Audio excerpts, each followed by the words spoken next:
What's going on, everybody? I'm Adam, and I'm the student pastor here on Floor One. And I'm Alex, and I'm one of the producers here for the YouTube channel and video. Hey, you want to know what 2 things are coming back in October? Well, keep watching.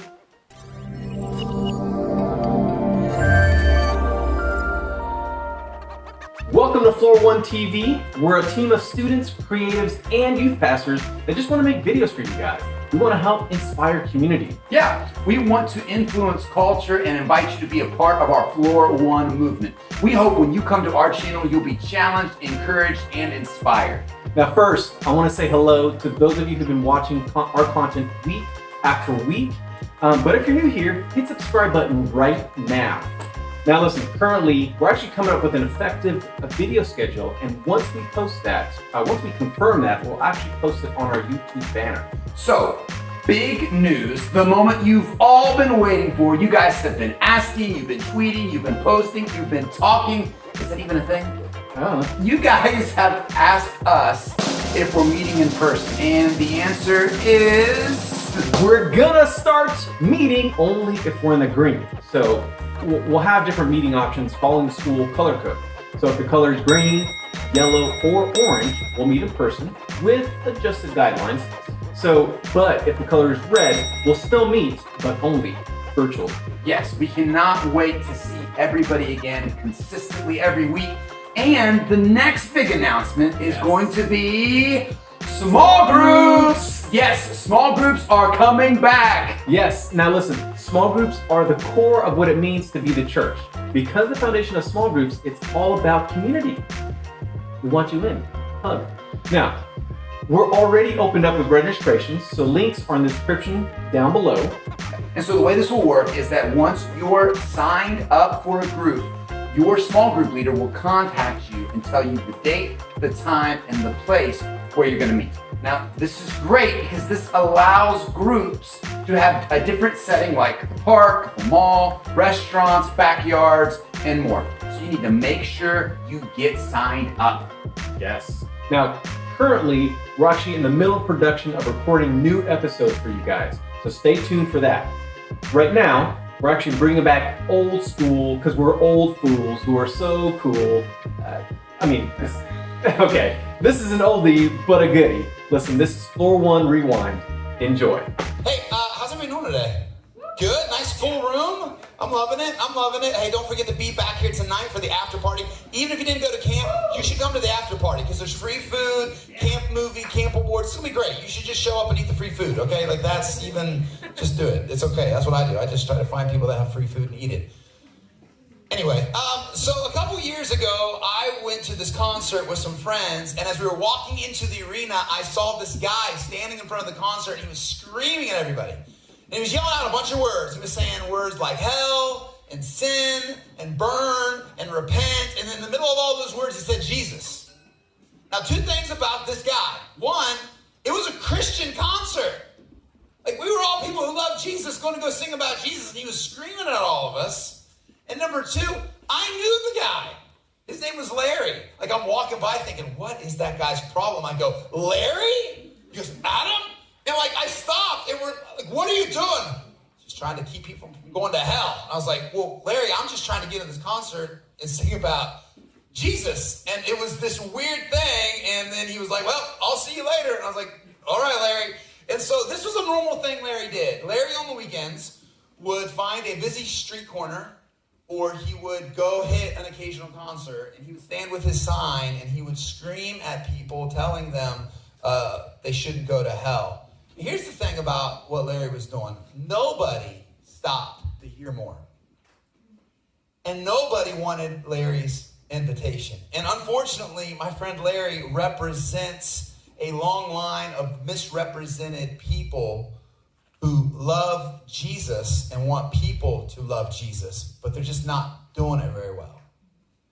Because when it comes to inviting people to experiencing a life-changing relationship with Jesus, it seems like we have really struggled as the church. Now listen, I've been in church my whole life, born in the church, and I've seen every single way to try to bring people to Jesus as possible. So I don't know if you've ever been driving on the road and see a billboard. We've got a picture of a billboard here. Where are you going, heaven or hell? Like, that's good. But if I don't know anything about heaven or hell, I don't know what to do. And then I feel like if I'm driving fast on the interstate, I try to get that number down, I might wreck. And then I might get there real quick without knowing what I'm doing, right? So someone, we got billboards, or like there's bumper stickers on cars. This guy went real crazy. And I get some of that, but then walk with Jesus or you will go to hell. And that, I mean, if I'm driving, I don't know what's going to happen in that moment, because what happens, like if he pulls off and I don't know the rest of the answer, do I follow him and try to figure that out? And then am I stalking him at that point? I don't know what to do with that. And then one thing we get real clever with in church is we figure out these things called tracks, and we try to create these tracks, and we leave them places. So this was a nice little chance, get out of hell free card. Little cute thing. I don't know if you've ever been at a gas station or a place and you find one of these tracks somewhere. But here's probably the worst. The worst is the $100 bill trick, okay? So this is a real thing. This is a gospel track, and it looks like a $100 bill. Let me tell you what's worse than finding a fake $100 bill. Finding a fake $100 bill, and it's a gospel track, all right? Because you're already mad. What is this? And then you're like, who would do this? Who is so mean that they would trick me with a fake $100 bill? Now listen, like we're laughing. All these intentions are good, and I was a church kid growing up. They're good intentions because people simply want other people to know Jesus. But just because our intentions are good, it doesn't mean that our methods are always effective. My fear is this: if we're not careful with how we try to help people find Jesus, we might scare people away from Jesus. And my guess is that high school life is hard enough already. Like you're just trying to survive high school, trying to survive middle school, let alone trying to have a scary conversation with people about faith. So what happens is, for most of us, we don't talk about our faith. And we don't talk about Jesus. So today, as we wrap up the series of The Chase, this talk, I want to share with you a better way to talk about Jesus. Because especially for some of y'all who went to camp and you got excited and your life feels a little bit different this week, you need to ride that wave and you need to share with some people about Jesus. And so today I want to talk about a less awkward, less scary, more effective way. And it goes really like this. If we want people to say yes to Jesus, then we need to be the type of people that others will say yes to. Now, you ever meet someone you just had to say yes to? So, listen, if you don't know anything about me, know this. I was a goody two-shoes, man. I followed every rule in school. I was a firstborn, rule follower, people pleaser kind of person. I only got detention once in my entire school career. Elementary, middle school, and high school. Only once, people, did I get detention. Here's the story. So it was math class, 8th grade, and this girl named Erin Smith, pretty popular, and had nothing to do with me, was in that class. We had a sub that day, and Erin, who's never talked to me in 2 years of middle school, looks over and says, "Hey, Adam." Like, it was so shocking. I didn't even know. I thought there was another Adam. I thought, like, you, me? And she's like, yeah. She's like, what if we mess with the sub today? Like, I'm not the kind of people that mess with anybody. I don't do anything like that. But I have had a crush on this girl for 2 years. And in that moment, I was willing to go to jail for this girl.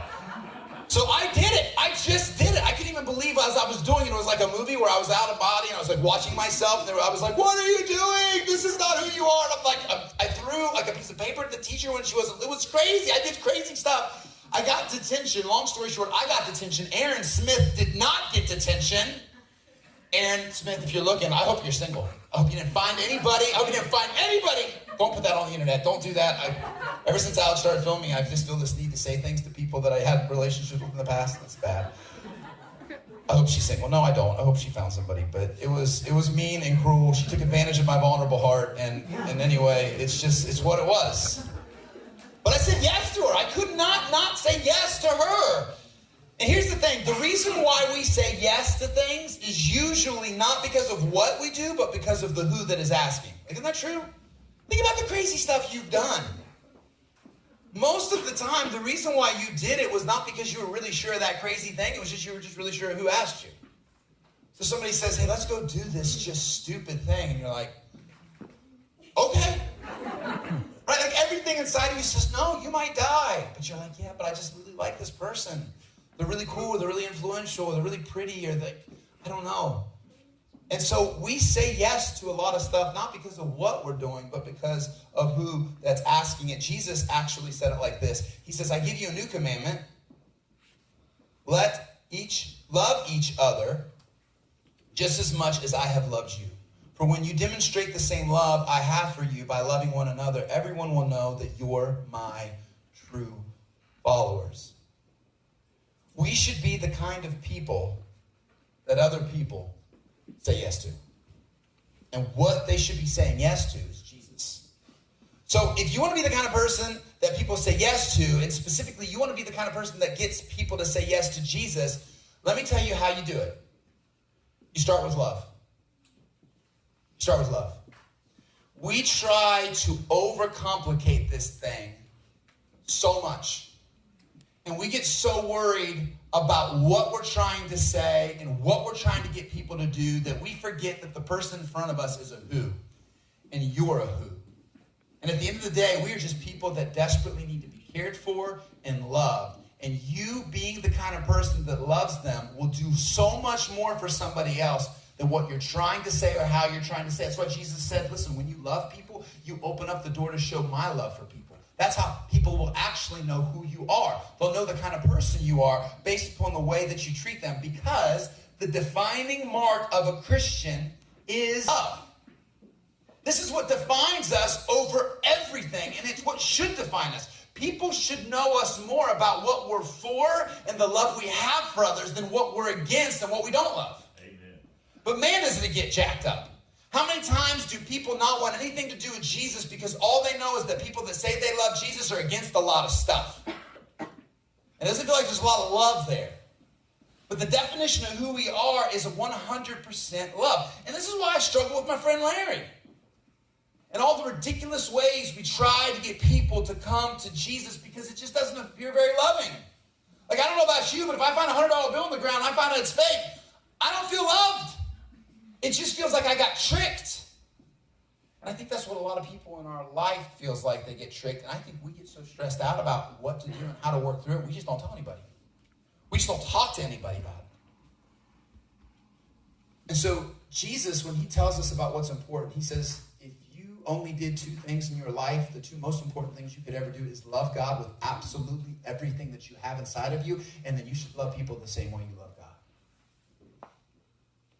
John, who wrote some letters in the Bible, he actually called himself the disciple whom Jesus loved. That's the kind of relationship he had with Jesus. He says, I'm not John, I'm the guy that Jesus loved, because they were so close. John says this: if you say you love God, but you don't love the people around you, you're a liar. You're a liar. Because the way you love people is the way you love God. So we overcomplicate this thing, and really it's so simple. We just need to love people. We just need to treat people like they're people. Paul, guy we talk about all the time, would say, I can say and do great things, but if I do so without love, then I'm nothing. We get so caught up in what we're doing that we forget the who. And we get so caught up in how we say things and the image and all this crazy stuff that we forget at the end of the day, man, we are just people that desperately need each other. And I promise you, the people that you share life with, most of them, if not all of them, come from some pretty broken stuff. And it's probably been a long time since somebody has looked them in the face and said, I'm going to treat you like a person. I'm going to love your heart. I'm going to love your soul. And I just want the best for you. It's so small, right? Like, in a world where you can be anything, you should just be kind. Because it doesn't cost a lot to be kind. And it's that simple first step that makes the biggest difference when we're trying to reach out to people. So what my friend Larry is doing is not working at all, because it feels like there's no love in it, right? But what might actually be worse than Larry are those of us in this room who do nothing at all. Like, how bad is that? How bad is it for those of us in this room who have been changed by Jesus? And we've got this life-changing story inside of us, the story of a hero who came from heaven to die for our sins, to save our souls, and we don't share it with anybody. Because we're scared that we're going to look like an idiot. We're scared that if we put ourselves out there and we try to care for them, like, it's just going to go wrong. And so not only do most of us not tell anybody about Jesus, but most of us don't even really love people like Jesus, right? Because we're so busy trying to get through our stuff that we forget that there's other people dealing with stuff.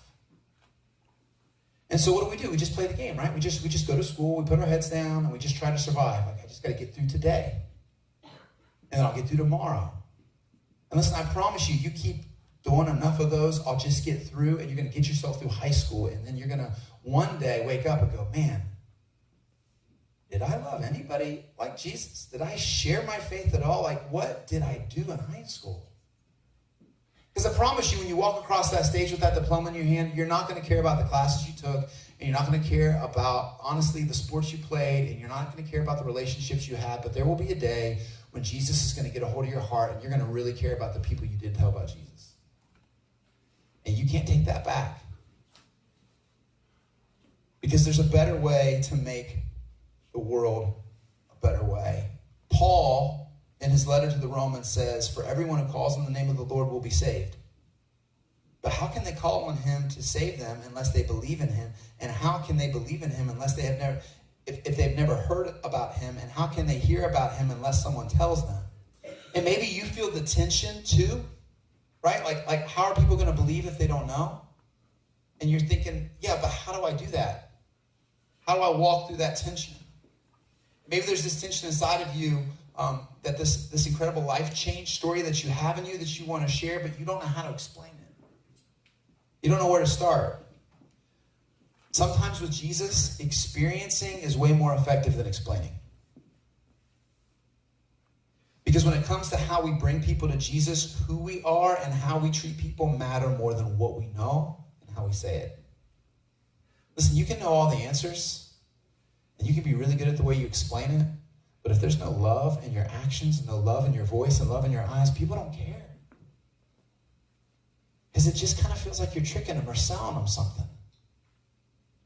Who you are and the way you treat the people in front of you is so important. That's why a quote that we have shared here on this floor several times is people will forget what you said and people will forget what you did, but people will never forget how you made them feel.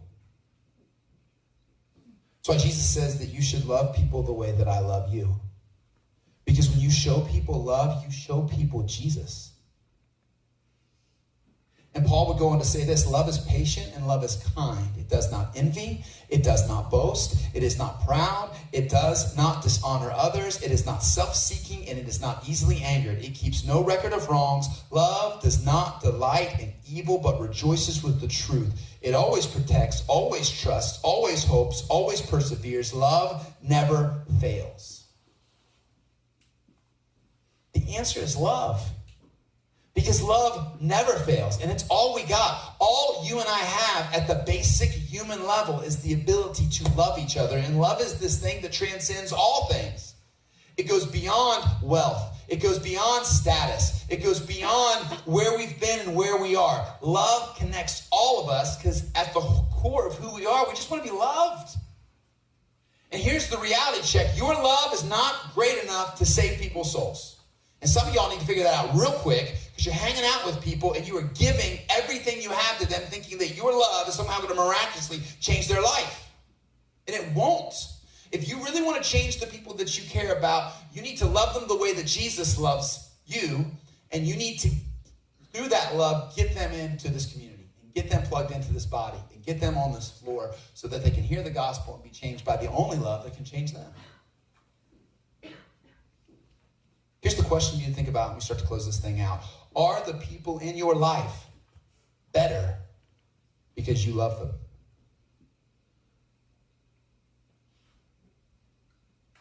Or maybe it's this one.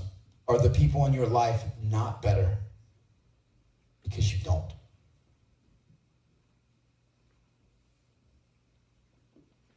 If I could close out this entire 3-week talk with this one statement, it would be this. Chasing Jesus means you love like Jesus. Chasing Jesus means you love like Jesus. You love people till it hurts. You love them no matter who they are, where they are. You don't give up on them. You get them to Jesus. Whatever it takes, you get them to Jesus. Because this is how the world knows the love of God. Through the love from his people. there was this group of college guys who had a class with this single mom who was just struggling to try to make it through school and make it through work and then raise this baby. And so these guys loved Jesus, and they wanted this woman to know the love of Jesus, so they just started helping her out. They just said, hey, what can we do for you? Can we do laundry? Can we do dishes? Can we take you some places? And so they just started doing errands for this mom so she could live and survive. And then eventually the mom trusts her enough to start letting these group of college guys watch her kid. They'd show up to the house, they'd just babysit the kid. They'd all hang out, and the mom would go to work and do all these things. And then eventually this mom, she came to church with these guys.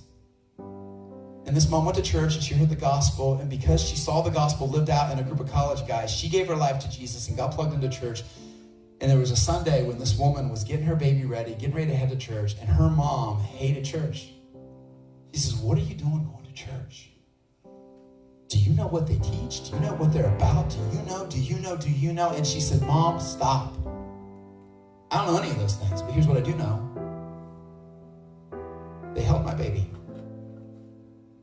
They showed up to my house, and they held my kid, and they did my dishes, and they helped me out, and they loved me. And if that's what the love of God looks like, then I'm in. And I'm in.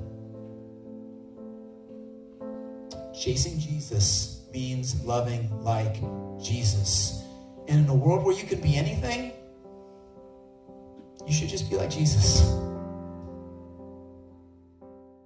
Yeah, so that's going to be it for today's video. Just want to say thank you guys for taking the time to watch. And be sure to give it a like and subscribe to our channel and click the links in the description below. Now listen, you guys be safe out there, and we will see you on the next one.